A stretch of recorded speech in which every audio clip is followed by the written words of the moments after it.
Şirket reisi bizning xabarchilarimizga Nurlat Urama 20-yurt fasadına qo'yilgan kamerani ko'rsatdi. Bu yurtda ular ikkovi video kuzatuv choralarining qaysi yoqqa qarab turashag'an, hamda donada o'rnashtirilashag'an huquq saqlovchilar xarita. Вопрос о видеонаблюдении.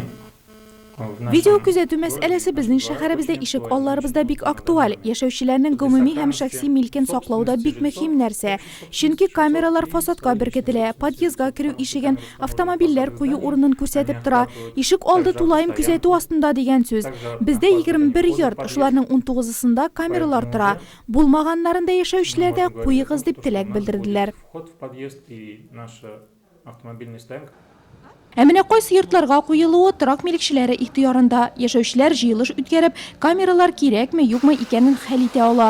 Erga video kuzatuv choralarini o'rnashtiruv barag'ina. Ular ishlab ketgach, barlik video materiallar ichki ishlar bo'ligiga topshirilajak. Shirkat raislari ularni login ham parol qo'llanib, maxsus programma yordamida qoray ola. Безопасность превыше всего, и то, что постоянно... Qo'rqinchsizlik boridan da istin. Eshik oldinda mashinalar ko'p. Isiriklar kompaniyasida yosh ko'rinish. Shunga da yashovchilar qo'rqinchsizligi birinchi planda. Ular o'zlari da bek qanoat. Bugungi kunda Nurlatda ko'p qatli yurtlarga 50 video kamera o'rnashtirilgan. Neftenik Tantish, Kommunalnik, MUP, UK, ЖКХ, Uyutni dom shirkatlari territoriyalarida yashovchilarda ularning o'ng'aylig'ini bayali ola. Bizning shahar bo'yicha endi 136 mına ko'p qatli yurtlar bor, qo'ya optik liniya связи o'tkazilgan.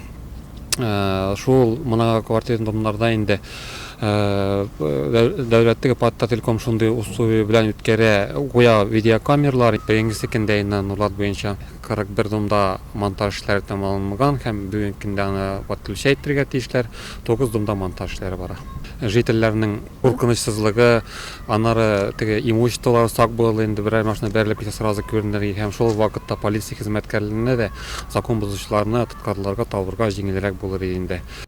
Kamera kuyunu qiymatsingan turak milikchilari da yo'q tugil deb bildirdilar bizga. G'odiy arifmetika. Bir kamerani tutuv 900 so'm, 20 fatirli yurtga qo'ygan ishroqda har oilaga oyina 45 so'm to'lisa bo'la. Qo'rqinchsiz eshik oldi, imin turmush, qo'roqlar qo'li tegmagan milik shul qadar so'mga g'ana tushadigan so'z bit bu.